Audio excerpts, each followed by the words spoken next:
This ABC 15 Flash Briefing is sponsored by Sanderson Ford. Straight up. Hey there, I'm Zach Crenshaw with your top stories from ABC15 Arizona. We begin with a search for a driver who hit and killed a 66-year-old man Saturday night, then sped off, leaving him for dead. Now, a memorial with candles and balloons is sitting out front of the Hideaway Lounge, where 66-year-old Jesus Quintanilla worked as a cook. Shortly after getting off work, that's when he was tragically hit and killed. Now, this happened at the intersection of 32nd Street and Thomas. Phoenix PD telling us Jesus was riding his bike in the crosswalk when he was hit by a white sedan. He later passed away at the hospital from head trauma. Jesus' family telling us he was an avid bicyclist, riding everywhere he went.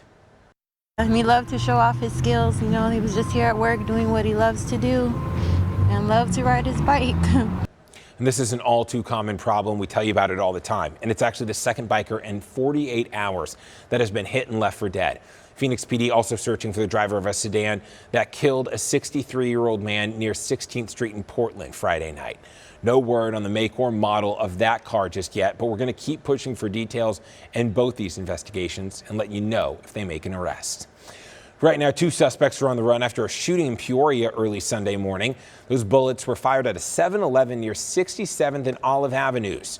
Peoria police not telling us much here. They just say one woman was shot and rushed to the hospital with serious injuries. The relationship between the 2 male suspects and that female victim still unclear right now.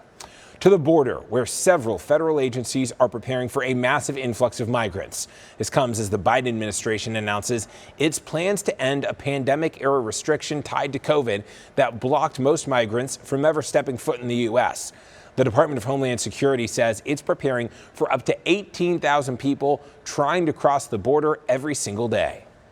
It requires the implementation of appropriate COVID-19 mitigation protocols, also scaling up capacity and scaling up, resources needed. It basically means traditional immigration protocols, which have been in place for decades, will return. But it is going to be a change from what we've seen the past 2 years. All right, a recall you parents need to know about. 2 Disney-themed hand sanitizers are being pulled off shelves right now due to carcinogen concerns. As you can see, the sanitizers impacted feature Mickey Mouse and Baby Yoda. The company says if you have either of them, throw them out immediately. Waymo is expanding its self-driving operations here in the Valley, as you've probably noticed. Its fleet of autonomous vans will now be taking rides in downtown Phoenix. The company started test driving the cars in Chandler back in 2017. Then in 2020, launched a driverless rideshare program in the East Valley exclusively, serving hundreds of riders each week. I don't think we would have gotten to where we are today without the feedback from our riders and everything that they've done, both to support us and also to tell us what to work on, how to improve it. Now, don't get too excited just yet, because those cars in downtown Phoenix are only going to be available for Waymo employees right now.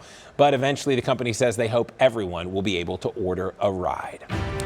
Okay, check this out. A treasure hunt is going down across Arizona. The website You Find Treasure just released clues to track down 2 $100 bills stashed in waterproof containers. If you're up for this challenge, you can find clues posted on the You Find Treasure YouTube channel. But before you go hunting, double check that website and make sure no one has already gotten those bills. Tracking your most accurate forecast, I'm meteorologist Jorge Torres. We're expecting a sunny start to the work week and a breezy one too, with temperatures here in the valley starting off in the lower 60s at 6 o'clock in the morning, warming up to near 80 degrees by midday and reaching those mid-80s by the afternoon, sunset time now at 6:51. We're also anticipating some breezes for your Monday, not just here in the valley, but in the high country too, with peak wind gusts generally around 25 to 30 miles per hour. And look at the highs tomorrow, anywhere from 63 in Flagstaff to 65 in Heber, 66 in Cholla, with 80s from the valley to the south and west too. Even some 90s as you head toward Yuma, Quartzsite, Lake Havasu City, and Bullhead City as well. Here's that 7-day forecast. Those temperatures in the valley will reach the 90s by Tuesday, calling for a high of 93 that day, 95 Wednesday, and we stay in the mid-90s the rest of the week into the early part of the upcoming weekend. And Flagstaff will be in the 60s for at least a few days and cooling down gradually into the 50s by Thursday. But we're back in the mid-60s by Friday and Saturday with a slight chance of a shower returning a week from today. This ABC 15 Flash Briefing is sponsored by Sanderson Ford. straight up.